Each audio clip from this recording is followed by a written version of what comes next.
Alright, ladies and gentlemen, welcome back. This is HD Starcraft, and I'm here for Game 4 from the ZvT Cup. This is a best of 5 featuring 2 of the finest players I've had the opportunity to cast, and this series has been incredible. It's been really action-packed, you know, one of the better Zerg versus Terran series I've done in some time. So here we are. Allow me to introduce the Zerg player. It is Liquid Snute. He comes from Norway. He is one of the up-and-rising stars here in Starcraft. And his opponent is a household name. It is CM Storm Polt. He is a Red Terran player in the top right-hand corner. And you know, many would say, I think if you were betting money, I think you would probably edge on the side of Polt. But you know, Snute has been holding his own. The games he's played, I think, have been very close. You know, you can't just say, oh, Polt was just straight dominating, because Snute has been playing really good StarCraft to match Polt's level of skill. And in the last game, it was really innovative by Snute. It was an all-in basically, you know, I was kind of sniffing it out, because if you wall off the front like that as Zerg, you know, red flags go everywhere. What are you hiding?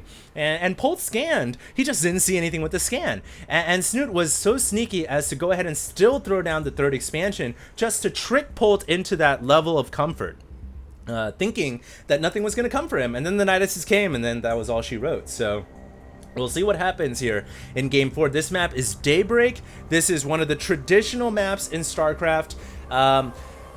Will Snute go for another all-in? That's what I'm kind of wondering here, because maybe Snute himself doesn't feel like he can take Polt on in the late game, because so far he has been killed off in 2 games. In the first 2 games of this set, he tried to play macro, and he was shut down in both of those. 3rd game, he was rewarded by going for a bit of a cheesy play, so one has to wonder, will he try to cheese Polt again? I certainly feel like he could certainly play macro against Polt and win it out. I think he has the skill to do that. So I guess we'll see. Time will tell, but for now it looks like we do have a spawning pool coming, at hatchery on the way as well at the natural expansion. Polt here is going for gas. He's adding on a Reaper. The Reaper's actually already out on the map and is making its way over to the Zerg side. Overlord is scouting over on top of the Terran expansion. One great feature about this map too, guys, is Overlords can hide over here for a little bit. Which isn't so good against Terran. It's better against Protests, I guess, because Terrans will a lot of times get Vikings to kill off those Overlords. But nevertheless, here comes a Reaper into the main base, picking off a few Zerglings, I think. No, Snute doing a good job of keeping them alive, but ends up losing 1 here. And of course, it's just buying time to get the Queen out on the map. And this is just a little dance that the Zerg has to play before the Queen can pop out. And it's not too hard to do for a good Zerg. Usually you'll lose like a little bit of resources, you know, maybe a drone if you mismanage, but it's not terrible. And it looks like the Queen is now out, so that Reaper won't be able to get any more damage done. Meanwhile, a factory is being added on here for for Polt, and a reactor as well to go with it. The unbuildable plates being targeted down. That Reaper is still dancing around outside of the Zerg natural, and I think this time Polt is probably going to place a real premium on making sure this Reaper stays alive, so that he can run it into the main base and find out if Snute is, you know, doing something weird. In fact, we do have double gases going down right now from Snute, so we'll see. That Queen is coming up to the top of the ramp, of course, just to defend, and CM Storm Polt continuing to bounce around between the Xel'Naga Tower and the Queen, thinking he's just trying to find an opportunity here to get a scout in. But we do have a gas coming and another starport from Polt. This is the same opening he's been doing time and time again. The only difference, actually, he doesn't have a macro CC this time around.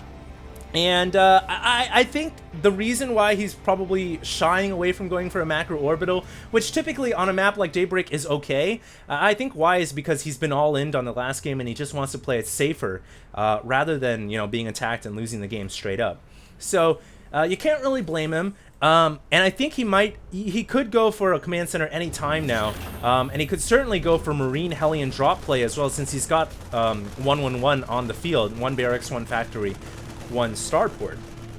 That Overlord is going to see the starport. In fact, it'll see the Viking missiles in its face before it goes down. And in the meantime, here comes Snute actually coming through the front again with those Hellions and that Reaper. And this time Snute once again builds those Evo Chambers and the Roach Warren to wall this off, but you'll note this time around he isn't throwing the extra Evolution Chamber down. So it's not a full-on wall, it's just a wall with queens to hold the gap. And I think, you know, there's a big difference when a Zerg decides to completely wall off and when they wall off with a little bit of gap. When they completely wall off, I think they've got something to hide. And when they wall off like that, not necessarily.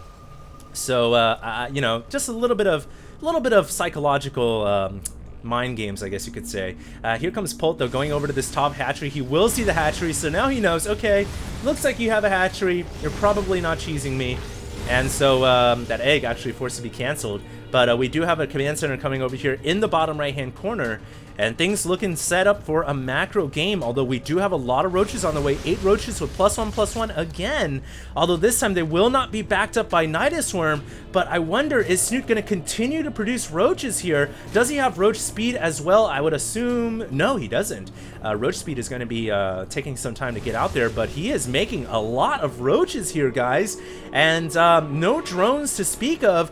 This could be just like kind of a delayed hello, say hi to my roaches, and he's gonna, I think, just try to punch through this front wall with all of his roaches here when +1/+1 and roach speed finishes. He is super supply blocked, though, trying to make 6 overlords right now. So if you were wondering, is he trying to go for a big roach play? Is he going for almost like, I want to say it now, it's like a roach all in?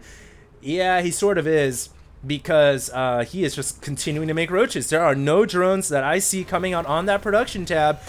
And I think this is just going to be a 1-1, 3-base roach all-in from Snute. And, I mean, Snute is just going for these crazy attacks, super aggro playstyle, and I think he's just going to try to go for it again.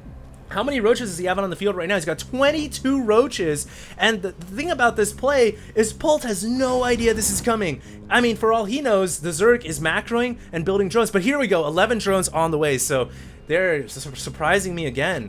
I guess Snute just says, well, I'm pretty much out of gas, so I might as well use the rest of my money on drones. So I think that was the reason why he made drones. If he had more gas, he probably would have just made more roaches. But here we go. All the roaches are coming in, and Polt has to throw up bunkers now, but I think it might be too late. The bunkers, I don't know if they're going to be able to get up here. All the SCVs coming off the line to help repair. Meanwhile, a double drop coming in from Polt, and this is exactly what he needs. A little bit of a drop to distract Snute at the same time, but a ton of SCVs have gone down already. 16 workers from the roach all in, and Snute just busting his way through. Meanwhile, the Marines encountering a couple of roaches that were coming out of the larva, so the Marines and Marauders have gone down in number a little bit, and in the meantime, Polt's main base has been breached by this army of roaches, and he is going to lose so much SCVs.